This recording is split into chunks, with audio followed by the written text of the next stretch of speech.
इदं पूर्णात् पूर्णमुदच्यते पूर्णस्य पूर्णमादाय पूर्णमेवावशिष्यते। ओम शांति शांति शांति। शंकरं शंकराचार्यं केशवं बादरायणं सूत्रभाष्यकृतौ वन्दे भगवन्तौ पुनः पुनः। ईश्वरो गुरुरात्मेति मूर्तिभेदविभागिने व्योमवद्व्याप्तदेहाय दक्षिणामूर्तये नमः। ओम शांति शांति शांति।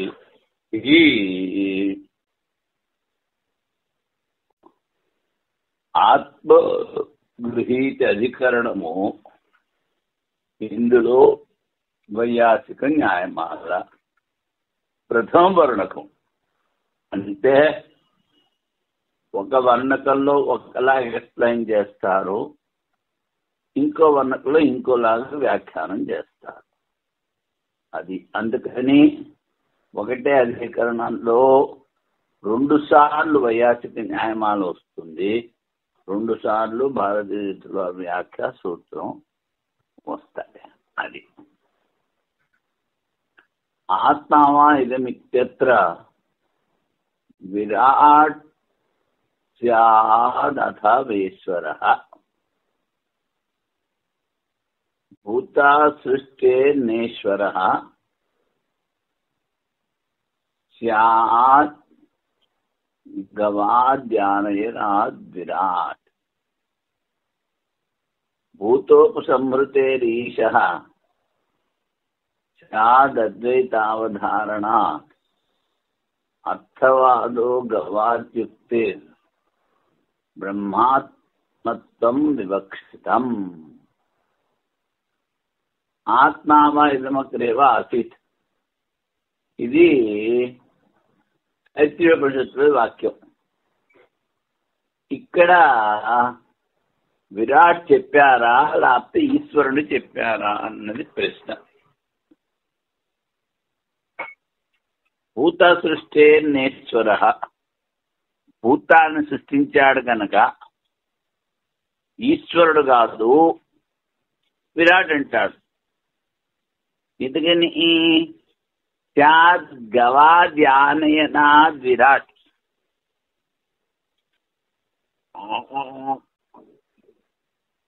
ఈశ్వరుడు సృష్టి చేసినప్పుడు మనిషిని ముందు దేవతలను సృష్టి చేశాడు. సృష్టి చేసి తర్వాత ఆవు, గుర్రం ఇలాంటివన్నీ సృష్టి చేశాడు. ఎన్ని సృష్టి చేసినా దేవతలు ఇది బాగాలేదు, ఇది బాగాలేదు, ఇది బాగాలేదు అని చెప్పేవారు. ఏదో ఒక దోషం చెప్పేవారు.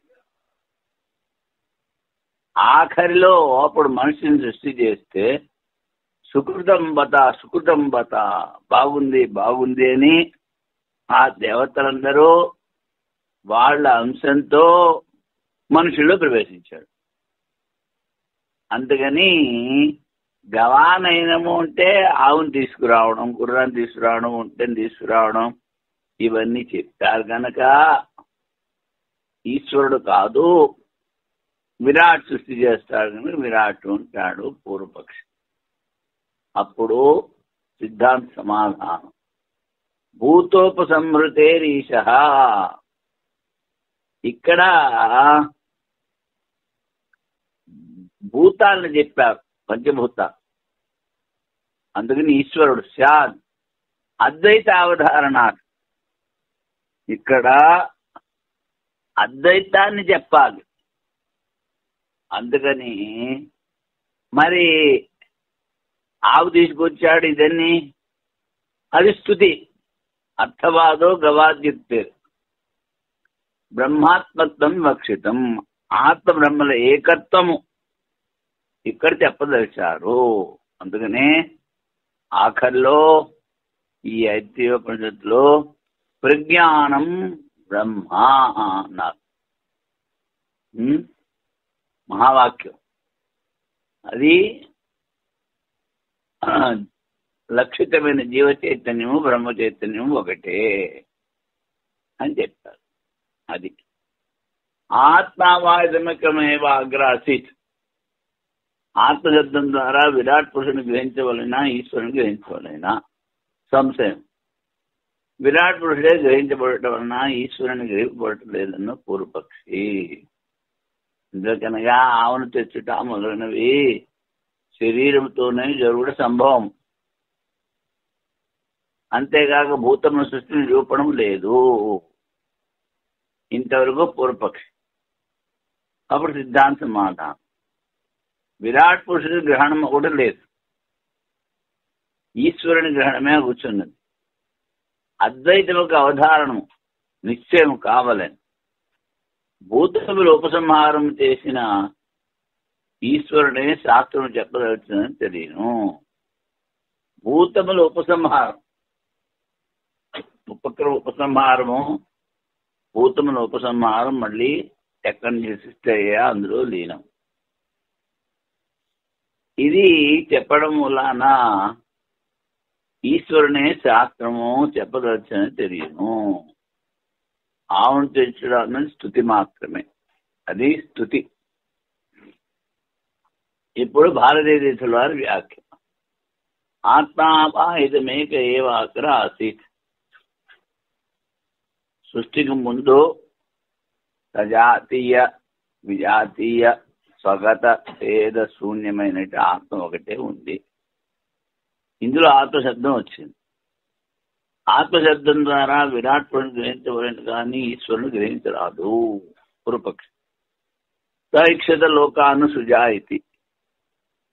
ఆ విరాట్ పురుషుడు సంకల్పం చేశాడు, నేను లోకాలను సృష్టి చేస్తాను అని.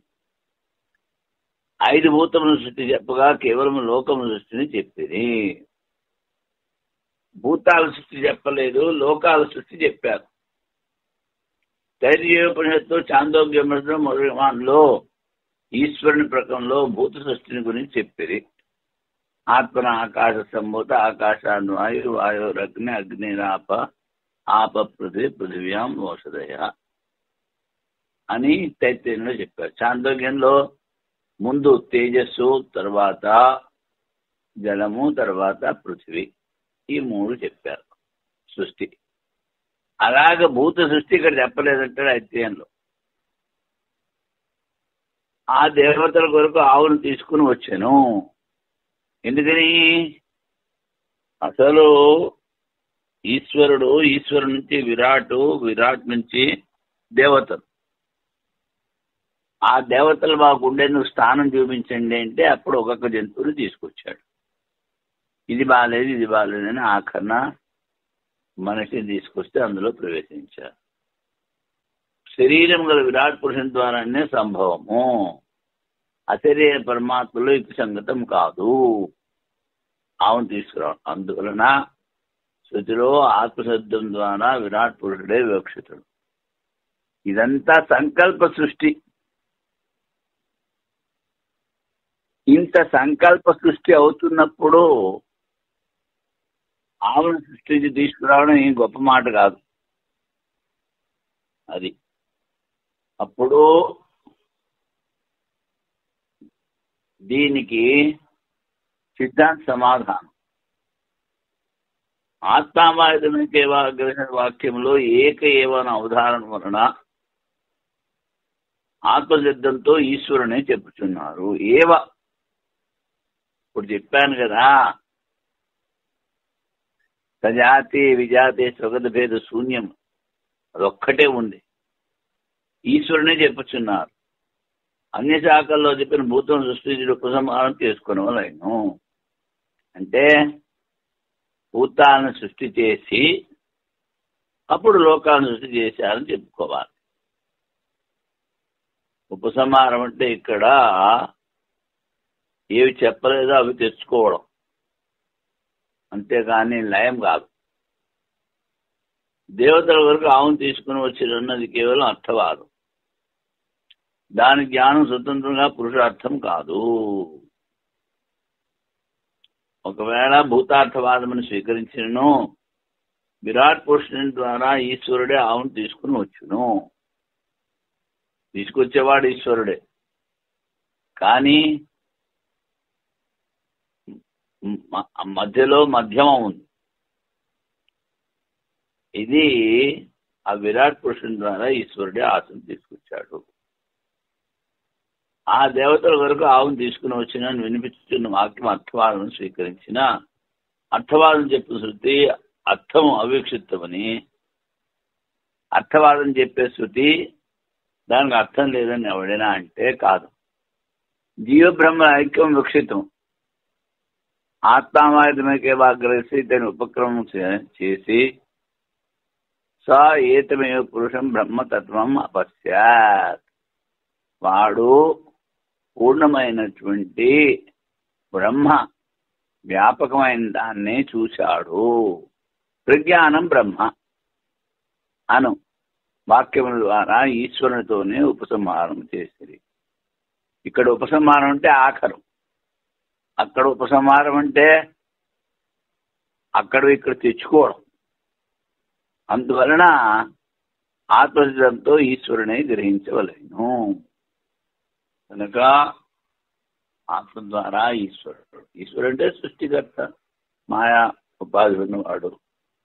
నిర్గుణ బ్రహ్మ ఏమి సృష్టి చేయలేడు కనుక ఈశ్వరుడు మాయ ఉపాధి ఉన్నవాడు సృష్టి చేస్తాడు. ఆత్మగృహీతే ఇతరవత్ ఉత్తరాత్, ఆత్మావాయుధమేకైవాగ్ర ఆసీత్ అని సృష్టికి పూర్వము ఈ జగత్తు అద్వితీయ ఆత్మరూపంగానే ఉండను. సృష్టి వాక్యంలో ఆత్మశబ్దంతో పరమాత్మనే గ్రహించున్నారు, హిరణ్య బాధలను కాదు. ఆత్మన ఆకాశ, ఆత్మ నుండి ఆకాశం ఉత్పన్నమైనది. నిత్యాసక్తుల్లో కూడా ఆత్మశబ్దంతో పరమాత్మనే గ్రహించున్నారు. అటులనే ఇక్కడ తెలుసుకోవాలి.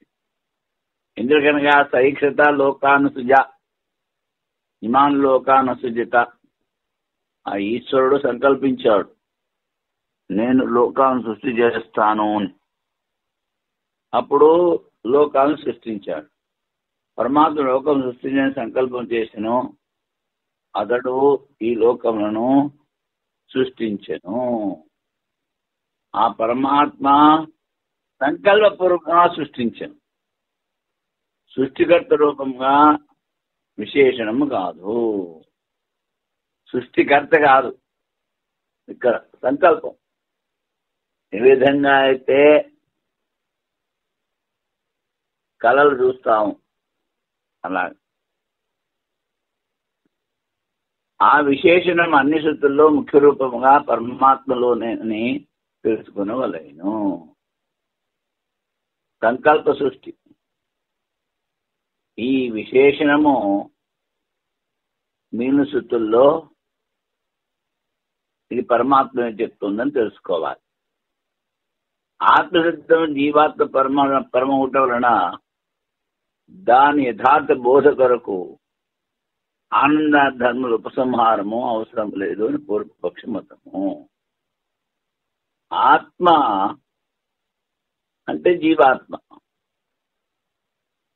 దాని యొక్క నిజ స్వరూపాన్ని తెలుసుకోవడానికి ఆనంద ధర్మాలు ఇంకో తోట చెప్పినవి ఇక్కడ తీసుకురావక్కర్లేదంటాడు. ఆత్మసిద్ధంతో పరమాత్మ సిద్ధాంతి, ఆత్మసిద్ధంతో పరమాత్మని స్వీకరించవలేను. యథార్థ బోధక ఆనందాధర్మలు ఉపసంహారం చేయవలేను.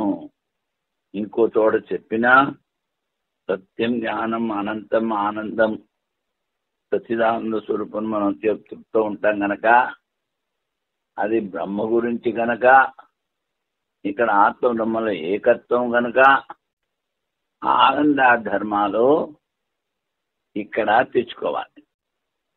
ఆత్మావాయుధమేక అగ్ర ఆసీత్ నాణ్యత్ కించన మిషత్. నిశ్చయంగా సృష్టికి ముందు ఈ నామరూపాత్మ జగత్తు అద్వితీయ ఆత్మరూపంగానే ఉండెను. దాని నాణ్యత్ కించన మిషత్ అంటే దానికన్నా భిన్నమైనది కొంచెం కూడా ఏదీ లేదు. ఈ వాక్యంలోని ఆత్మశబ్దం అర్థము హిరణ్య గర్భుడా లేక పరమాత్మ ఇది పూర్వపక్ష సంశయం. ఆత్మీయ ఆసీత్ పురుషవిధ అని బృహదారణ్యకంలో చెప్పారు. సృష్టికి ముందు ఈ నామరూపాత్మక జగత్తు పురుషాకారమైన ఆత్మరూపమే అని బృహదారణ్యకంలో చెప్పారు. ఈ శృతి మరియు సవై శరీరీ ప్రథమ, ఆ ప్రజాపతి మొట్టమొదటి పుట్టిన ప్రజాపతి శరీరం ఉన్నవాడు, నిశ్చయంగా హిరణ్యగర్భుడే మొదటి శరీరధారి అయి ఉండెను. ఈ స్మృతి ద్వారా పరమేశ్వరాధీన అపర పురుషుని వలననే లోక సృష్టి జరిగినదని నిశ్చయమవుతున్నది. పరమేశ్వరుని అధీనంలో ఉన్న ఇంకో పురుషుడు సైక్షత లోకాన్ని సృజాయితీ, లోకం సృష్టి చేసిన సంకల్పం చేసిన లోకం సృష్టించిన హిరణ్య గర్భుడైన నిశ్చయం అవుతున్నది. ఇంతవరకు పూర్వపక్షి. ఇప్పుడు సిద్ధాంతం. సృష్టి వాక్యంలో ఆత్మశబ్దం ద్వారా పరమాత్మని గ్రహించవలేను, మరెవరిని కాదు. తస్మాద్వా ఏ తస్మాత్ ఆత్మనాకాశ సంభూత, భూతాలన్నీ ముందు సృష్టి చేశాడు.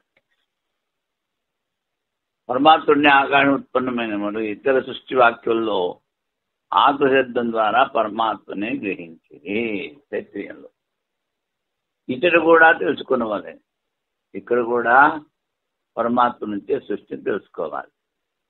చెప్పిన శృతుల్లో స్మృతుల్లో హిరణ్య గర్భను గ్రహించడం సంభవం కాదు.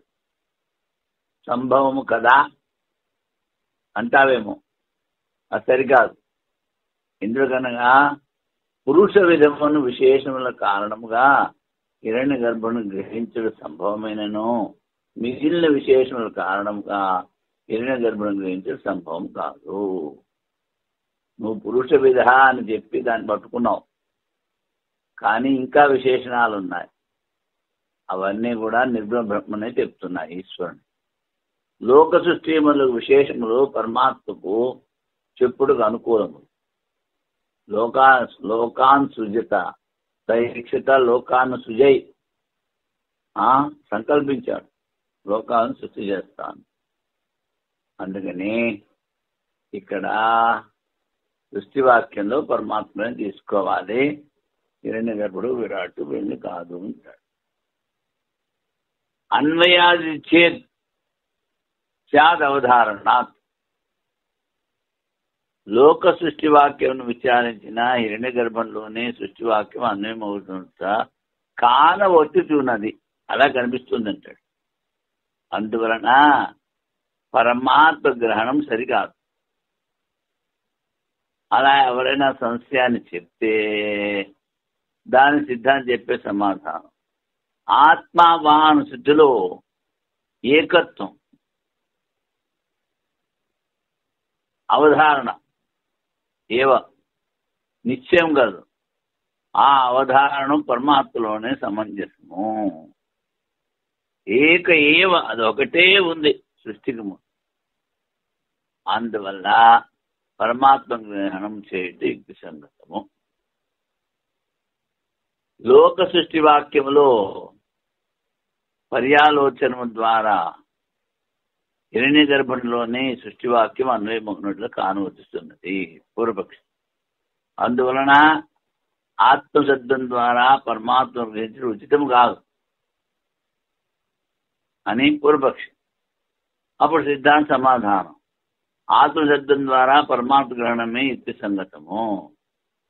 ఆత్మా వా ఇదం ఏక ఏవ అగ్రాస్తి, ఏక ఏవ నిశ్చయంగా సృష్టికి ముందు నామరూపాత్మక జగత్తు అద్వితీయ ఆత్మస్వరూపంగానే ఉండెను. పరమాత్మ గ్రహణమే సృష్టికి పూర్వము ఉచితము. ఆత్మ యొక్క ఏకత్వ నిశ్చయం యుక్తి సంగతం అని ప్రతీతం అవుతున్నది. లోక సృష్టి వాక్యము అన్ని శాఖల్లో ప్రసిద్ధమైన మహాభూతముల సృష్టి తర్వాత లోక సృష్టి గురించి చెప్పారని యోజన కావించుకునవలేను. మరి భూతాలను సృష్టించిన తినగా లోకాన్ని సృష్టించాడు అంటే భూతాలను సృష్టించి లోకాన్ని సృష్టించాడు అనుకోవాలి. అందువల్ల ఆత్మశబ్దం ద్వారా పరమాత్మ గ్రహణమే ఉచితము. ఇక్కడ నుంచి ఢిల్లీ వెళ్ళాడు అంటే మధ్యలో ఉన్న ముజఫర్నగర్, మీరట్ ఇలాంటివి చూడకుండా పోయాడని కాదు, అవన్నీ చూసుకుంటూ పోయాడు. అలాగే లోకాలను సృష్టించాడు అంటే భూతాలను సృష్టి చేసి వాటి ద్వారా లోకాలను సృష్టి చేశాడు. అలాగ అర్థం చేసుకోవాలి. అది కూడా ఉపసంహారం అని చెప్తారు. ఇంకో చోట చెప్పిన భూతాల సృష్టిని ఇక్కడ ఉపసంహారం చేసుకోవాలి. ఇప్పుడు ఈ అధికరణానికి ద్వితీయ రెండో రకమైన వ్యాఖ్యానం సంగతి. ఏకవాక్యత బలముతో సృష్టివాక్యం కేవలం ఆత్మపరమును చెప్పి పూర్వాధికారంలో విద్య యొక్క ఏకత్వం చెప్పింది. ఏకత్వం బృహదారణికంలో చాందోగ్యంలో ఉపక్రమంలో భేదం ఉండటం వలన రెండు స్థలంలో ఒకే విద్యను స్వీకరించడం సరికాదు. బృహదారణికంలో చాందోగ్యంలో ఉపక్రమం వేరుగా ఉంది అంటాడు. ఈ ప్రతిదాహన సంగతి విషయము బృహదారణికంలోనూ చాందోగ్యంలో వచ్చిన ఆత్మ మరియు సత్శబ్దముల విచారము ఈ అధికరణంలో చేసేదరు. ఒక దాంట్లో ఆత్మ వచ్చింది, ఇంకో దాంట్లో సత్శబ్దం వచ్చింది. సంశయం కథమ ఆత్మ అని బృహదారణిక స్థితిలో ఆత్మశబ్దంతో దేనిని చెప్పారు, దాన్నే చాందోగ్యంలో సదేవ స్వామి ఇది మగ్ర ఆసీత్ అని ఉపక్రమంలో సత్శబ్దంతో చెప్పిరా. ఏదైతే ఆత్మశబ్దాన్ని బృహదారణికంలో చెప్పారో దాన్నే చాందోగ్యంలో సత్శబ్దంతో చెప్పారా, లేకపోతే వేరే వస్తువా? పూర్వపక్షం సత్శబ్దము ఆత్మశబ్దము లోకంలో సమానార్థంగా చూడబడట్లేదు. సత్ అంటే ఉందని, ఆత్మ అంటే చైతన్యం. రెండు శబ్దాల అర్థం భిన్నమవటం వలన వస్తువు భిన్నము. సత్శబ్దమును ఆత్మ మరియు అనాత్మను రెండర్థంలో ఉపయోగించరు. ఈ సత్శబ్దాన్ని రెండు అర్థాల్లో ఉపయోగిస్తారు. ఉపక్రమ వాక్యంలో సత్శబ్దార్థంలో సందేహం ఉన్నా సా ఆత్మ తత్వమసి శ్వేతకేతు అని ఆఖరిలో చెప్తారు. అందుకని ఉపక్రమానికన్నా ఉపసంహారం శక్తివంతమైనది. ఉపసంహారంలో ఆత్మశబ్దం వచ్చింది కనుక ఉపక్రమంలో కూడా ఆత్మ చెప్పారని నిశ్చయం అవుతుంది. తత్వమసి అనే అంతిమ వాక్యంలో ఆత్మార్థంలోనే సత్శబ్దం చెప్పడం వలన ఈ రెండు శబ్దంలో భేదం లేదు. సత్ ఆత్మ ఈ రెండు శబ్దాల్లో భేదం లేదు. ఇప్పుడు ఈ ద్వితీయ వర్ణానికి వైయాసిక న్యాయమా ద్వయోర్ వస్తు అన్యదేకం వా కాణ చాందోగ్య షష్ఠయో ఉభయత్ర పృథగ్వస్తు తదాత్మాభ్యాం ఉపక్రమాత్ సాధారణో అయం సత్శబ్దః సా ఆత్మా తత్వమిత్యర్థః వాక్యశేషాద్ ఆత్మవాచి తస్మాద్ వస్త్వేకమేతయోః. ద్వయోర్ వస్తు అన్యదేకం వా, ఈ సత్శబ్దము ఆత్మశబ్దము రెండు వేరా ఒకట. ఏంటి? కాణ్వశాఖం అంటే బృహదారణికంలో ఆత్మ చెప్పారు షష్ఠమాధ్యాయంలో, చాందోగ్యంలో షష్ఠమాధ్యాయంలో సత్శబ్దం చెప్పారు. ఉభయత్ర పృథక్ వస్తు పూర్వపక్షి, రెండు చోట్ల వస్తువు వేరు. సద్ ఆత్మభ్యాం ఉపక్రమాత్, ఒక చోట సత్శబ్దంతో ఉపక్రమం చేశారు, ఇంకో చోట ఆత్మశబ్దంతో ఉపక్రమం చేశారు కనుక రెండు శబ్దాలు వేరు. ఉపక్రమం వేరు కనుక అర్థాలు వేరు ఉంటాడు పూర్వపక్షి. అప్పుడు సిద్ధాంత సమాధానం సాధారణోయం సత్శబ్ద స ఆత్మ. ఈ ఆత్మకిను సత్శబ్దము, ఈ ఆత్మకే సత్శబ్దాన్ని చెప్తారు. ఎందుకని? చాందోగ్యంలో ఎక్కడైతే సదేవ సౌమిత్రమగ్ర ఆసీత్ అన్నారో ఉపక్రమంలో అంతిమంలో ఉపసంహారానికి వెళ్ళి సా ఆత్మ తత్వమసి శ్వేతగేతు, అదే ఆత్మ నువ్వు అని శ్వేతగేతు ఉపదేశం చేశారు. మరి ఆత్మతో ఉపసంహారం చేశారు కనుక ఉపక్రమంలో కూడా ఆత్మే, దానికే సత్శబ్దాన్ని ప్రయోగించారని తెలుసుకోవాలి. వాక్యశేషాద్ ఆత్మవాచి తస్మాత్ వస్తు ఏకమేతయో, వాక్యశేషంలో ఆత్మశబ్దం వచ్చింది. ఆత్మ తత్వమసి శ్వేతగేతు అని. అందుకని ముందు 2 చోట్ల చెప్పిన బృహదారణికంలో చెప్పిన సత్శబ్దము ఆత్మశబ్దము, చాందోగ్యం చెప్పిన సత్శబ్దము 2 ఒకటే. అది బృహదారణికంలోనూ చాందోగ్యంలోనూ ఆత్మ మరియు సత్శబ్దం వలన చెప్పింది. ఆ 2 శబ్దం అర్థం ఒకటా లేక వేరా? చాందోగ్యంలో సత్శబ్దం ఉపక్రమము మరియు బృహదారణికంలో ఆత్మశబ్దంతో ఉపక్రమం చేసేది. ప్రతీదం వచ్చినది ఏమనగా 2 స్థలంలో చెప్పిన వస్తువు వేరు వేరు. ఇంతవరకు పూర్వపక్షి చెప్పాడు. ఇప్పుడు సిద్ధాంతి సత్శబ్దము ఆత్మ మరియు అనాత్మార్థంలో సాధారణంగా ప్రయోగించున్నప్పటికీ సా ఆత్మతత్వమసి, ఆత్మే నువ్వు అని వాక్యాంతంలో ఈ సత్శబ్దము ఆత్మార్థమవును. చాందోగ్యంలో సత్శబ్దంతో మొదలుపెట్టిన ఆఖర్లో సా ఆత్మతత్వమసి శ్వేతగేతు అని చెప్పారు కనుక ఇది ఈ సత్శబ్దం ఆత్మే అవుతుంది. సా ఆత్మతత్వమసి. అందువలన ఏం సిద్ధమవుతోంది? బృహదారణికంలో చాందోగ్యంలో ఉన్న ఆత్మ మరియు సత్శబ్దములు ఒకే వస్తువు. అది ఇంతవరకు వైయాసిక న్యాయమాలైంది. ఇప్పుడు భారతీ తీర్థుల వారి వ్యాఖ్య. బృహదారణికంలోని 6వ అధ్యాయంలో కథమ ఆత్మ ఏది అని ఆరంభించి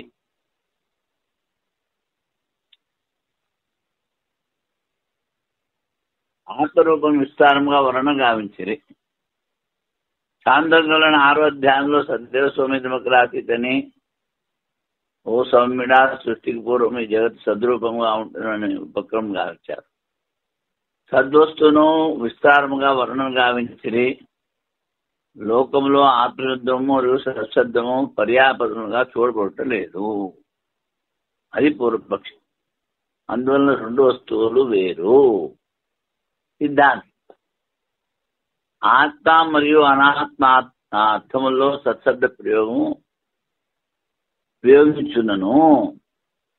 రెండింటికి సాధారణం వలన 2 వాచ్యార్థం అవటం వలన ఇక్కడ దేన్ని ప్రతిపాదించిన ప్రశ్న.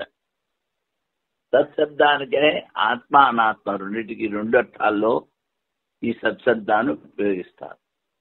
మరి ఇక్కడ ఆత్మను తీసుకోవాలా అనాత్మను తీసుకోవాలా అంటే సా ఆత్మతత్వమసి అని చాందోగ్యంలో ఆఖరి వాక్యం ఆత్మశబ్దము ఆత్మమాత్రము నిశ్చయం అవుతున్నది. దీని వల్ల సిద్ధమవుతున్నది ఏమనగా బృహదారణికము చాందోగ్యములో ఆత్మశబ్దం 2 ఒకే వస్తువు యొక్క వర్ణన గావించింది. ఇప్పుడు దీనికి సూత్రం ఏదైతే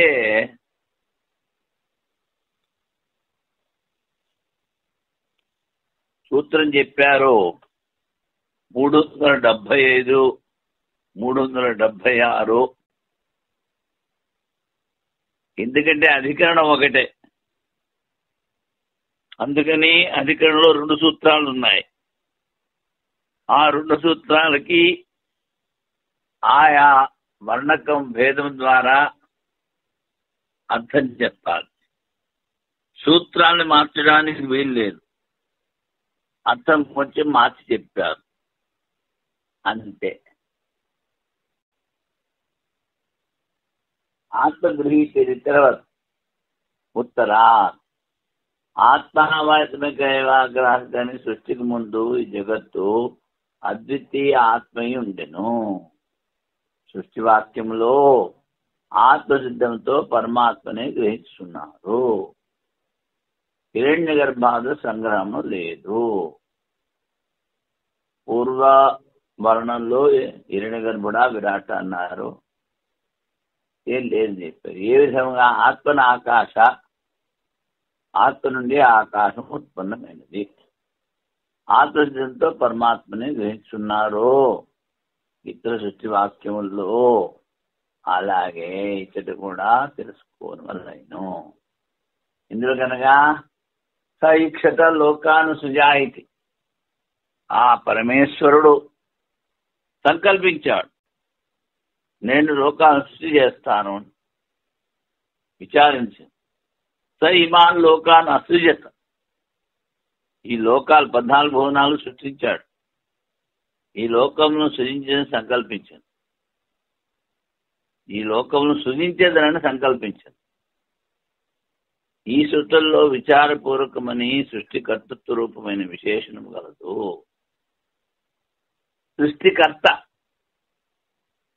అలాగా విశేషణం కనిపిస్తోంది.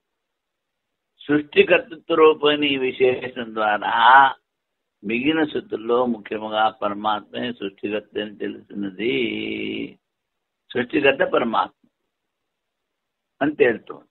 ఎందుకని ఇక్కడ కూడా సృష్టికర్త విశేషణము సైక్షత లోకాను సుజాయితీ అన్న చోట ఐత్రేయంలో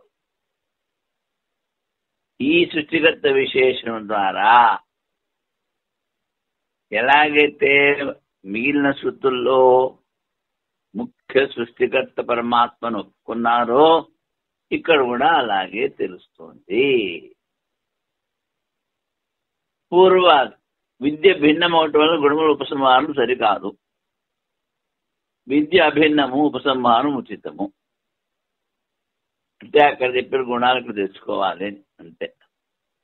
పాంచనేయులో కథమ ఆత్మేతి యోయం విజ్ఞానమే ప్రాణేషు ఉద్యంత జ్యోతి పురుష. ఆత్మ ఎవడు? ఇంద్రియముల మధ్యలో సర్వసాక్షి జీవుడు, ఉదయం లోపల జ్యోతి స్వరూపు పురుషుడు, వాడాత్మ. ఆత్మసిద్ధంతో ఆరంభించి సా వా ఏష మహానజ ఆత్మ, అదే గొప్పదైనటువంటి అజన్మమైనటువంటి ఆత్మ.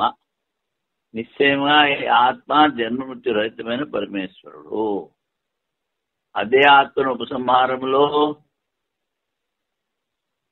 సర్వసంగ వినిర్ముక్తమని చెప్పింది. ఆత్మకి ఎక్కడా సంఘం లేదు. అందువల్ల ఆత్మశబ్దార్థం బ్రహ్మయే నిశ్చయం అవుతున్నది. అది కథమా.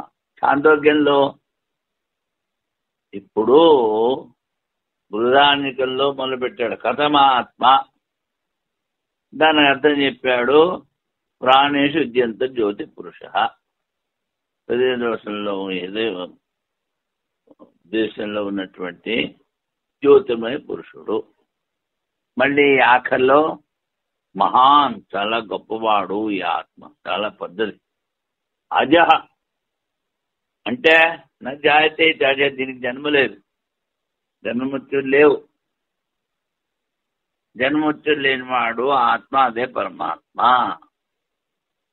ఇలా ఉపసంహారం చేశారు కనుక ఉపసంహారంలో మళ్ళీ ఆత్మని సర్వసంగ వినిర్ముక్తం అని చెప్పారు. అసంగోహి అయం పురుష, ఆత్మ అసంగం. అలాగే జీవుల్లో ఉన్న ఆత్మ కూడా అసంగం. అంతా చేసేది చేయించేది అంతా ఆ ఆత్మ ప్రతిబింబం మనసులో పడుతుంది. ఆ మనసు కిందకి ఎత్తులేస్తూ ఉంటుంది, అనవసరంగా దుఃఖానికి పాలవుతుంది. శరీరంతో పాటు ఇంద్రియాలతో కూడా ఏడుస్తూ ఉంటుంది రోజల్లా. చాందోగ్యంలో సదేవ సోమిదమగ్రాసి, అక్కడ అలాగే చెప్పారు, ఇక్కడ చాందోగ్యంలో ఇలా మొదలుపెట్టారు. ఓ సౌమ్యుడా, సృష్టి పూర్వము ఈ నామరూపాత్మ జగత్తు సద్రూపంగా ఉండను. ఆత్మశబ్దం చెప్పకుండా సత్శబ్దం ద్వారా ఉపక్రమం చేసి ఉపసంహారంలో తా ఆత్మ తత్వమసి శ్వేతకేతో అని చెప్పారు. అదే ఆత్మ, అదే నువ్వు. ఆత్మ తాదాత్మ్యం ఉపదేశించేది, ఆత్మతో ఏకత్వం ఉపదేశం చేశారు. అందుకని ఇక్కడ సందేహం వస్తోంది. సత్తో మొదలుపెట్టారు, ఆత్మతో ఉపసంహారం చేశారు. చెప్పిన రెండు శబ్దములు సమానార్థములా లేక భిన్నార్థములా? పూర్వ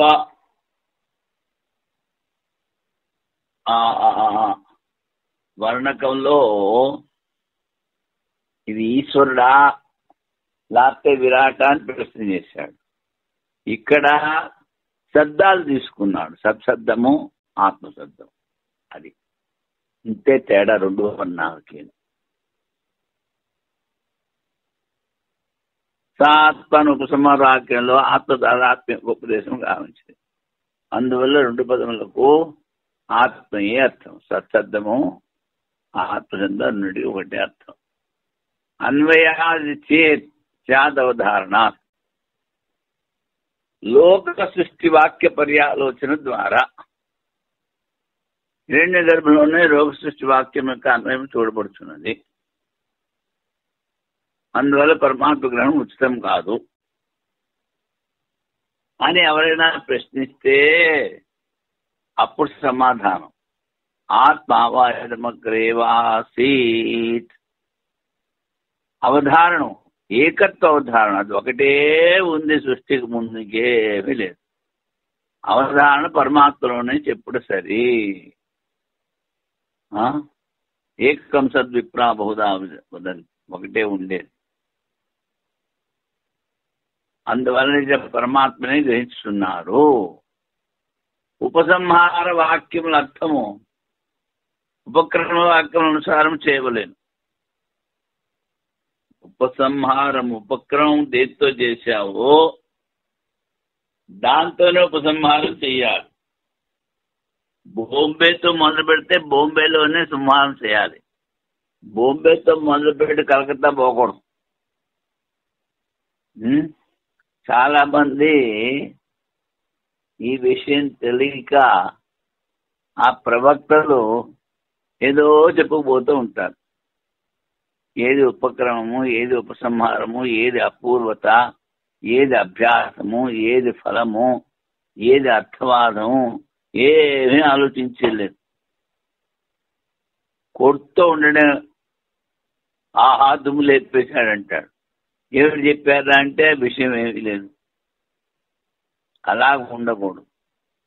ఏదైతే ఉపక్రమం చెప్పారో అదే ఉపసంహారం చెయ్యాలి. ఉపసంహార వాక్యం అర్థం ఉపక్రమ వాక్యం అనుసారం చేయవలేను. సాంతోక్యం ఉపక్రమ వాక్యంలో ఆత్మశబ్దం వినపడలేదు. ఉపసంహారంలో వచ్చిన ఆత్మశబ్దనకు ఆత్మార్థం చెప్పరా సరికాదు అని పూర్వపక్షి.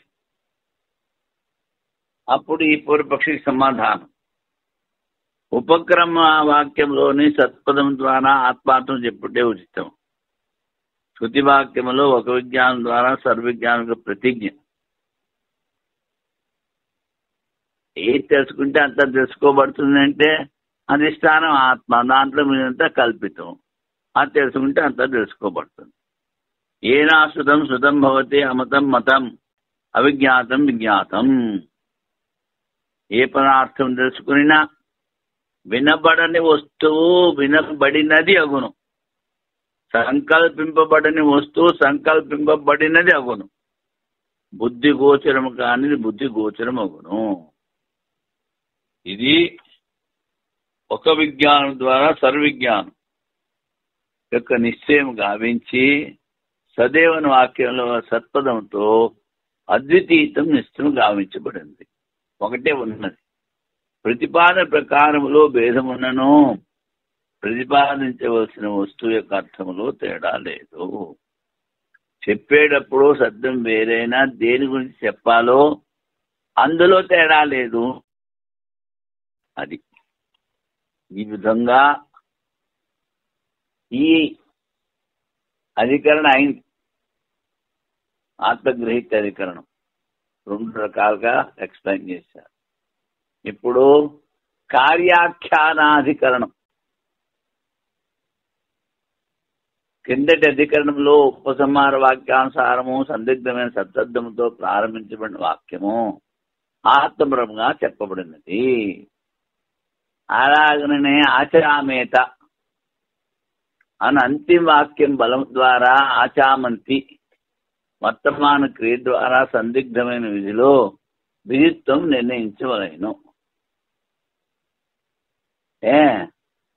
ఆచామంతి అంటే ప్రజెంట్ కంటిన్యూస్ ఆచామంతి. మరి దీనికి ఆచామేత అని విధి అర్థం ఎలా చెప్తారు అని దృష్టాంత సంగతి అన్నమాట. ఈ విధంగా దృష్టాంతంగా భోజనములకు ముందు ఆ తర్వాత చే ఆచమనం గురించి చే విచారం ఈ అధికరణకు విషయము. భోజనం చేసే ముందు చేత్తో నీళ్లు తీసుకుని ఆచమనం చేస్తాం. అది మనం తినే ప్రాణానికి కింద వస్త్రం ఇచ్చినట్టు లెక్క. మొట్టమొదటి ఆఖరి ఆచమనం పైన అంగవస్త్రం ఇచ్చినట్టు లెక్క. ఇప్పుడు ఇక్కడ దాని గురించి చెప్తారు. సంశయం చాందోగ్యంలోనూ బృహదారణ్యంలోనూ చెప్పిన శృతి తస్మాదేవం విద్ అశిష్యన్ ఆచామేద్ అచిత్వా ఆచామేద్ ఆచామేద్ ఏతమేవం తదనగ్నం కురుతే. ప్రాణ ఉపాసన చేసేవాడు ఆచమనం చేసేటప్పుడు ఆ ప్రాణానికి వస్త్రాలు ఇస్తున్నాను అని చింతన చెయ్యాలి. జలములు ప్రాణమునకు వస్త్రములు అనే విషయము ఎరింగిన ఉపాసకులు ఈ జలములు ఆచమనం చేసే జలాలు ప్రాణానికి వస్త్రాలు అని తెలుసుకున్న ఉపాసకులు భోజనం ముందు ఆచరణ చేయవలేను, భుజించే మీద కూడా ఆచరణ చేయవలేను. ఇట్లు చేసి ప్రాణములకు వస్త్రము సంగీతని భావించరు. అది ఎందుకంటే వాడు ప్రాణోపాసన చేస్తున్నాడు. ఆ ఉపాసన చేసేటప్పుడు భోజనం చేసేటప్పుడు కూడా ఆ ప్రాణాన్ని భావించి దానికి వస్త్రాలు ఇస్తున్నాను అనుకుంటాడు. ఆచమనము ప్రాణమును వస్త్రం సమర్పించటాను చింతన ద్వారా రెండు అర్థాలు ప్రతిమవుతున్నవి. ఒకటి ఆచమనం, ఇంకొకటి భావం. ఇది ప్రాణానికి వస్త్రం అని కనుక రెండు అర్థాలు అవుతోంది అంటాడు. విధించిన వాక్యభేదము దోషము వచ్చును. వాక్యభేదం ముందు చెప్పాం 8 రకాల దోషం అని. ఒకటి దానిని విధించినది ఆచమన విధానమా లేక అనగ్నత చింతనమా. ఇప్పుడు ఏదో ఒకటే చెప్పారు అనుకో, అది ఆచమనమా లేకపోతే ప్రాణానికి వస్తాలా, ఇది సంశయం. రెండింటి విధానం వినబడుతున్నందువలన ఆచరణం మరియు ప్రాణం యొక్క అనగ్నత చింతన ఈ రెండింటి విధానము స్వీకరించవలేను. పూర్వపక్షి రెండు స్వీకరించాలంటాడు విధిగా. విధి సిద్ధాంతం ప్రాప్తం కాని అర్థంలోనే శాస్త్రం సార్థకుని స్వీకరించవలేను. ఏదైతే అర్థం మనకు తెలియట్లేదో, మన స్ఫురణలో లేదో అది స్వీకరించాలి శాస్త్రం ద్వారా. ద్విజో నిత్యం ఉపసృజేత్, అన్ని అనుష్ఠానంలో శుద్ధి కొరకు ఆచరణ ప్రాప్తము. ఏ అనుష్ఠానమైనా చెయ్యను, పూజ చెయ్యి, హోమం చెయ్యి, ఏమన్నా చెయ్యి, అన్నిట్లోనూ ఆచమనం చెయ్యాలి.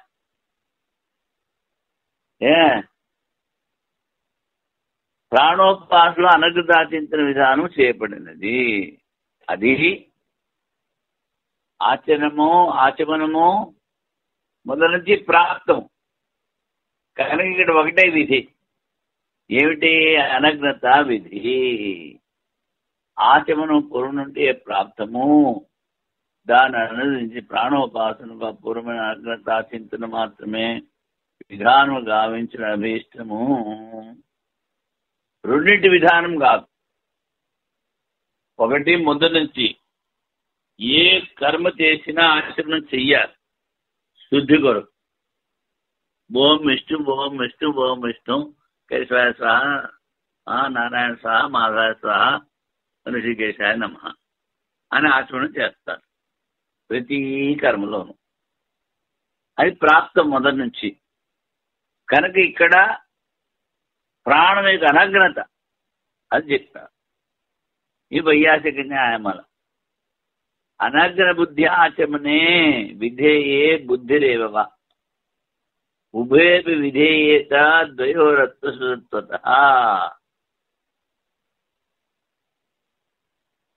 స్మృతేరాచమనం ప్రాప్తం ప్రాయత్యార్థం అనుద్యతత్ అనగ్నతామతి ప్రాణవిదో అపూర్వా విధీయతే.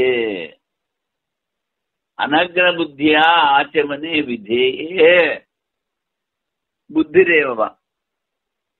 ఇప్పుడు ఆచమనం చేసేటప్పుడు దానిలో ప్రాణము నగ్నంగా లేదు, దానికి వస్త్రాలు ఇస్తున్నాము అని చింతన చేస్తాడు. ఇక్కడ ఉభే ఆచమనము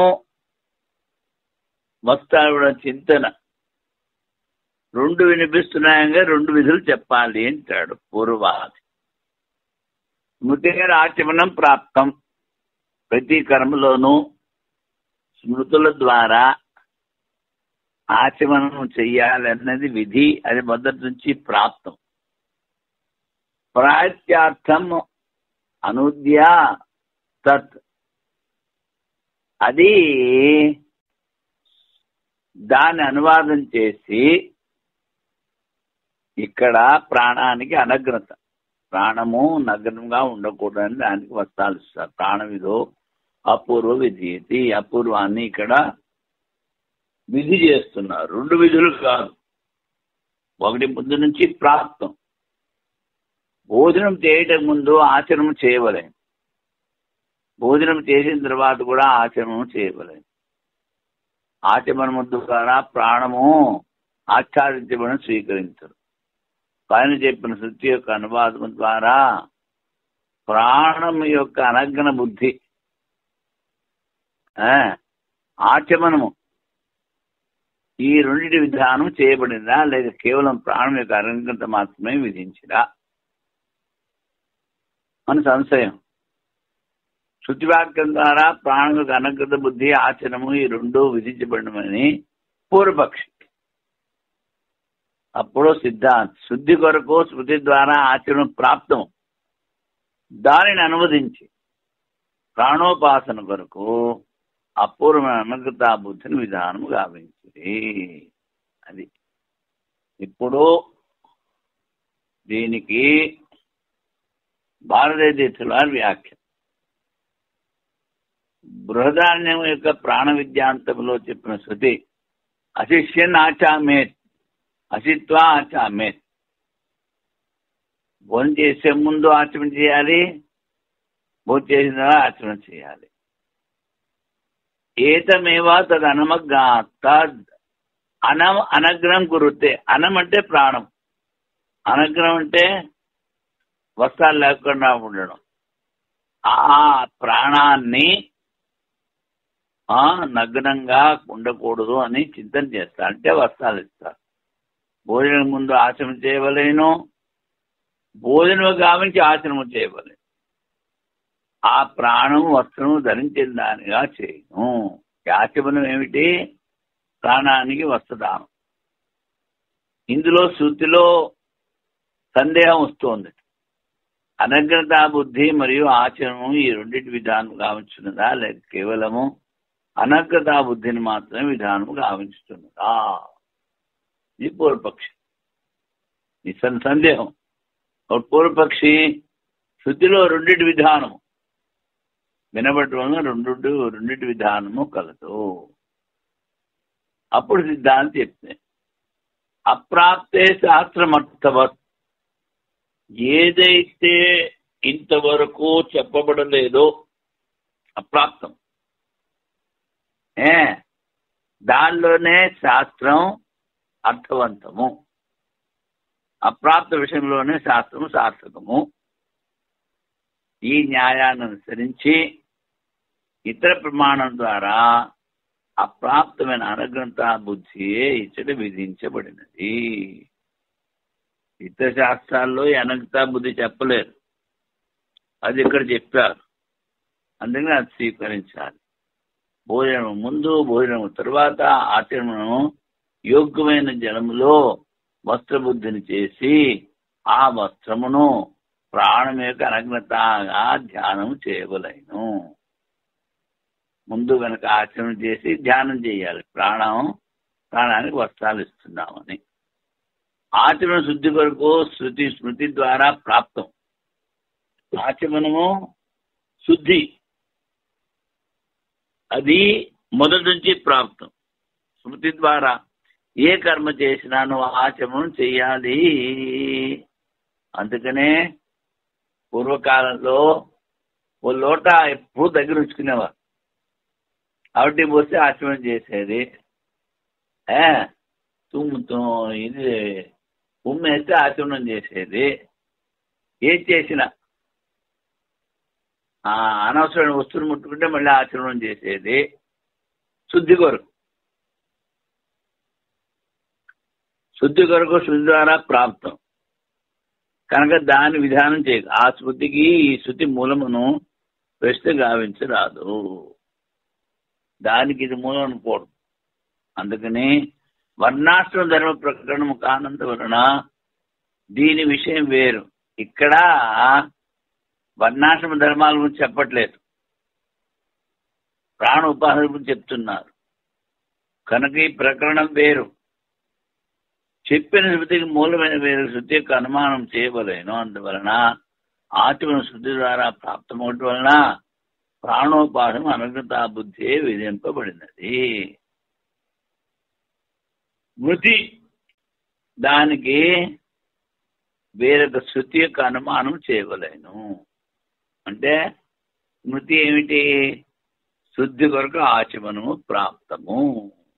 అది అందుకని ఇక్కడ ఒకటే విధి, రెండు విధాలు కాదు. దీనికి సూత్రాలు తర్వాత. ఓం పూర్ణమదః పూర్ణమిదం పూర్ణాత్ పూర్ణముదచ్యతే పూర్ణస్య పూర్ణమాదాయ పూర్ణమేవావశిష్యతే. ఓం శాంతి శాంతి శాంతి.